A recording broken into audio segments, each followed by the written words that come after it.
Act 1. The Pink Bicycle. In the vast, sun-baked landscape of New Mexico, the small town of Belen in 1988 was a picture of working-class American life. It was a quiet, unassuming place, a tight-knit community, where everyone knew their neighbors and major crimes were something you read about in newspapers from faraway cities. It was the kind of town where a 19-year-old girl could go for a bike ride on a sunny morning and expect to be home for lunch without a second thought. But on September 20th, 1988, that sense of safety was shattered, and a mystery began that would haunt the nation for decades, all centered around a girl, her pink bicycle, and a single, terrifying photograph. Her name was Tara Calico. By all accounts, she was an exceptional young woman. A sophomore at the University of New Mexico, she was ambitious, bright, and meticulously organized. She had a part-time job at a local bank, a serious boyfriend, and a loving family. She was particularly close to her mother, Patty Dole. Tara was at a vibrant point in her life, full of plans and potential, a beloved fixture in her small community. The morning of September 20th began like any other. Tara had a daily routine. A 36-mile round-trip bike ride along the desolate stretch of Highway 47. It was her way of staying fit and clearing her head. That morning, she borrowed her mother's pink Huffy bicycle, as her own had a flat tire. She put a cassette tape of the band Boston into her yellow Sony Walkman, clipped it to her belt, and set off around 9:30 a.m. Before she left, she had a cheerful, almost playful exchange with her mother. She had a tennis date with her boyfriend at 12:30 p.m. and told her mom, "If I'm not back by noon, come and get me." Patty smiled, agreeing to the request, never imagining for a moment that it would be anything more than a light-hearted comment. It was the last time she would ever see her daughter. Noon came and went. Then 12:30. Tara, who was known for her punctuality, was nowhere to be seen. A flicker of concern in Patty Dole's heart began to grow into a flame of panic. As promised, she got in her car and began to drive Tara's usual bike route along Highway 47. She drove up and down the lonely stretch of road, scanning the shoulders, the ditches, the vast, empty landscape. There was nothing, no sign of Tara, no sign of the bright pink bicycle. By late afternoon, the panic had turned to terror. Patty contacted the Valencia County Sheriff's Department. A search was immediately launched, but as the sun set over the New Mexico desert, it yielded very little. The next day, searchers on foot made a small but significant discovery along the side of the highway. They found pieces of Tara's Sony Walkman and the Boston cassette tape, broken and scattered on the dirt. It looked as though the items had been deliberately run over or thrown from a vehicle. It suggested a struggle, a violent abduction, but of Tara Calico and her pink Huffy bicycle, there was absolutely no trace. It was as if she had been erased from the face of the earth, vanished into the thin, dry air. Act 2. The Polaroid. In the weeks and months that followed Tara Calico's disappearance, her family was plunged into a nightmare of uncertainty. The investigation by the local sheriff's department seemed to go nowhere fast. Leads were scarce, and the vastness of the surrounding desert landscape made a comprehensive search nearly impossible. Tara's mother, Patty, and stepfather, John Dole, refused to let their daughter be forgotten. They became tireless advocates, plastering flyers with Tara's smiling face across the entire Southwest, appearing on national television shows, and doing everything in their power to keep the case in the public eye. For 9 long months, There was nothing but silence, dead ends, and the agonizing pain of not knowing.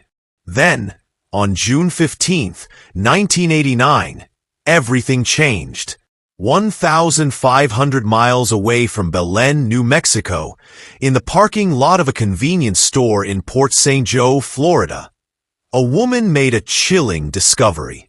Lying on the asphalt, in a parking space where a white, windowless Toyota cargo van had just been parked, was a single Polaroid photograph. Curious, she picked it up. What she saw made her blood run cold. The photograph was a window into a dark, terrifying scene.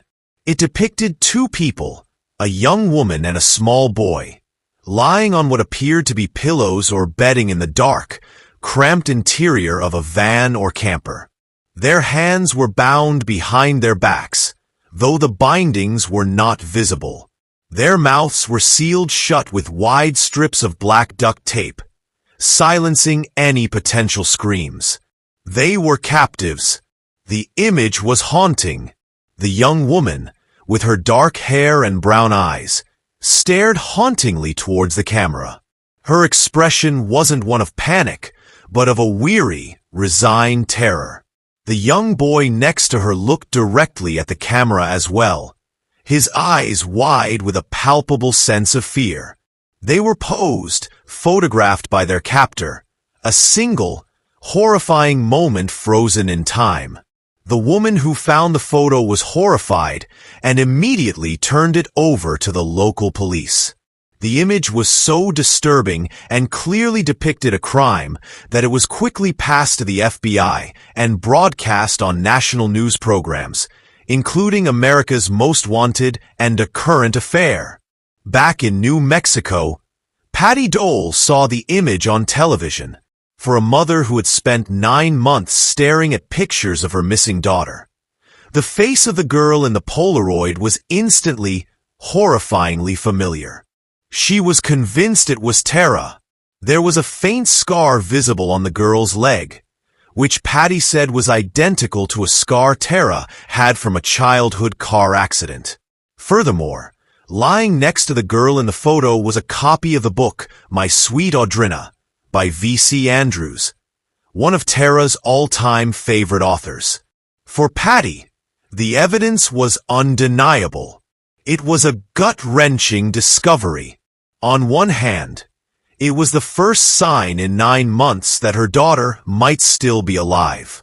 On the other hand, it confirmed her worst fears. Tara was in the hands of a monster. The mysterious and terrifying Polaroid photograph had just turned the disappearance of Tara Calico into one of America's most infamous and enduring unsolved mysteries. Act 3. The Decades of Darkness. The discovery of the Polaroid photograph blew the Tara Calico case wide open, transforming it from a local tragedy into a national obsession. The haunting image became the sole focus of the investigation, with law enforcement agencies from around the world attempting to decipher its secrets. The FBI was the first to analyze the photo. Their lab determined that the specific type of Polaroid film used in the picture was not available to the public until May of 1989. This was a critical finding. It meant that the photo had to have been taken just a month before it was found, and over 8 months after Tara had disappeared. If the girl in the photo was Tara, it meant she had been alive and held captive for a very long time. However, despite the striking resemblance and the clues pointed out by her mother, the FBI's analysis remained officially inconclusive. They could not definitively say that the woman in the photo was Tara Calico. The analysis from Scotland Yard in the UK came to the same frustrating conclusion. The mystery of the young boy in the photograph only deepened the case. For years, he was a complete unknown, a John Doe. Then, in the 2000s, the parents of a 9-year-old boy named Michael Henley, who had also disappeared from New Mexico in April of 1988, just 5 months before Tara, came forward, believing the boy in the photo was their son. The timing and location of his disappearance made him a plausible candidate. Tragically, Michael's remains were later discovered by a hunter in the Zuni Mountains, and his death was ruled to be from exposure. The official timeline suggests he died long before the Polaroid was taken, but the family has never been fully convinced, leaving the boy's true identity in the photograph in a state of uncertainty. As the years went by, 2 other disturbing Polaroid photos surfaced, adding to the confusion. One, found near a construction site in California, showed the blurry image of a girl's mouth taped shut. Another showed a woman with her eyes covered, loosely bound on a passenger train. Patty Dole was convinced the first photo was her daughter, but believed the second was a cruel hoax. Law enforcement was never able to connect these other photos to the case definitively. Through all of this, one person remained the unwavering heart of the investigation: Tara's mother, Patty Dole. She became a fierce and relentless advocate for her daughter. She and her husband John founded the Tara Calico Foundation to help other families of missing persons. She appeared on countless talk shows, gave hundreds of interviews, and pressured law enforcement for decades to keep the case active. She refused to let the world forget the girl in the photograph. She maintained a room for Tara in their home, leaving her presence on her bed for every birthday and Christmas. It was an act of profound hope in the face of unimaginable darkness. A mother's promise to her daughter that she would never, ever give up the fight to bring her home. Act 4. Whispers in a Small Town. As the trail from the Polaroid photograph grew cold, the focus of the investigation slowly circled back to where it all began: the small town of Belen, New Mexico. For years, the prevailing theory had been that Tara was abducted by a stranger, a predator passing through town. But a darker, more insidious theory began to take hold. One that suggested Tara was not the victim of a random act, but of people she knew. This theory, which gained traction over the decades through local whispers and witness statements, alleged that Tara was being followed and harassed by 2 young men in a pickup truck on the day she disappeared. The story goes that they may have been trying to talk to her or scare her, and in the process, they accidentally struck her or her bicycle with their truck. In a moment of sheer panic, desperate to cover up the accident, they abducted the injured Tara, which quickly escalated to murder. This theory was bolstered by numerous people who came forward over the years with second-hand information. There were claims from individuals who said they attended parties where young men, when drunk, would boast about what they had done to Tara Calico. There were witnesses who claimed they saw a pickup truck following closely behind Tara on her bike ride that morning. One woman even claimed that she knew Tara was being held captive, and that she was murdered because she threatened to go to the police. The investigation was heavily criticized for failing to follow up on these local leads in the early days. A central figure in the case became Rene Rivera, the Valencia County Sheriff in the 1990s and again later in the 2000s. Rivera stated publicly on multiple occasions that he knew who was responsible for Tara's disappearance. He claimed it was 2 local men, now deceased, who had accidentally hit her and then gotten help from their parents to cover up the crime. However, he maintained that without a body, he lacked the physical evidence needed to file charges and close the case. This led to accusations of a cover-up. Was the original investigation botched due to incompetence, or was it deliberately obstructed? Did the families of the young men involved have connections in the small town that protected them from serious scrutiny? The idea that Tara's killers were not shadowy strangers, but local boys who continued to live their lives freely in the same small town was a horrifying thought.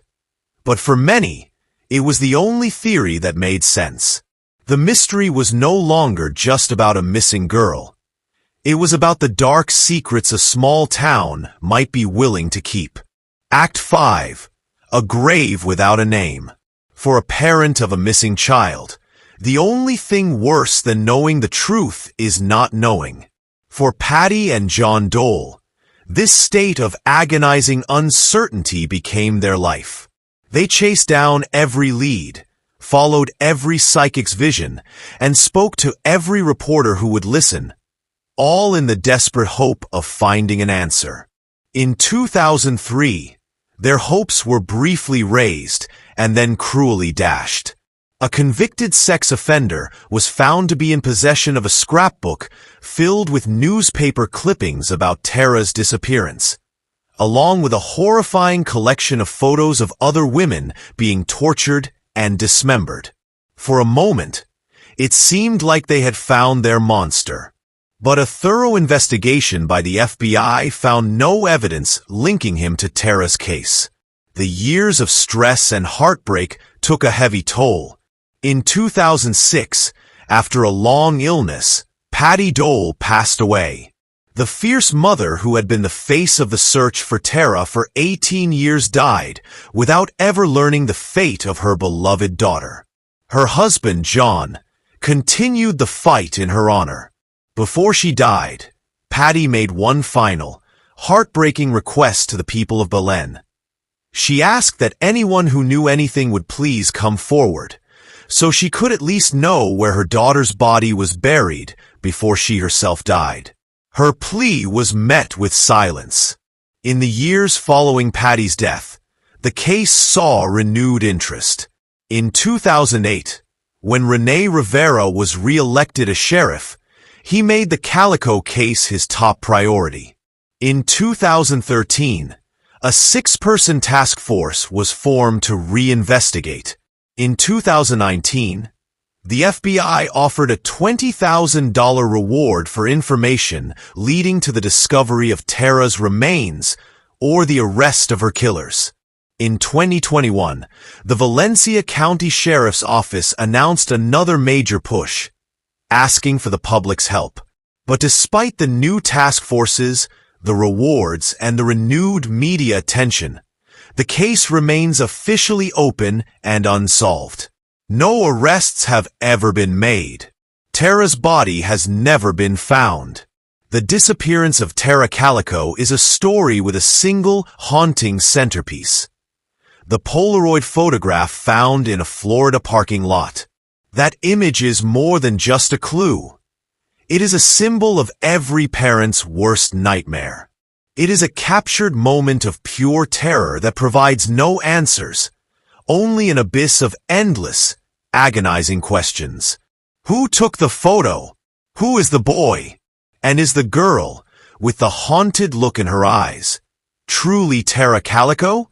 The photo is a silent testament to a crime that has gone unpunished, a ghost from the past that refuses to fade. It is the face of a mystery that began on a sunny morning on a lonely stretch of highway, and continues to this day, in a grave without a name.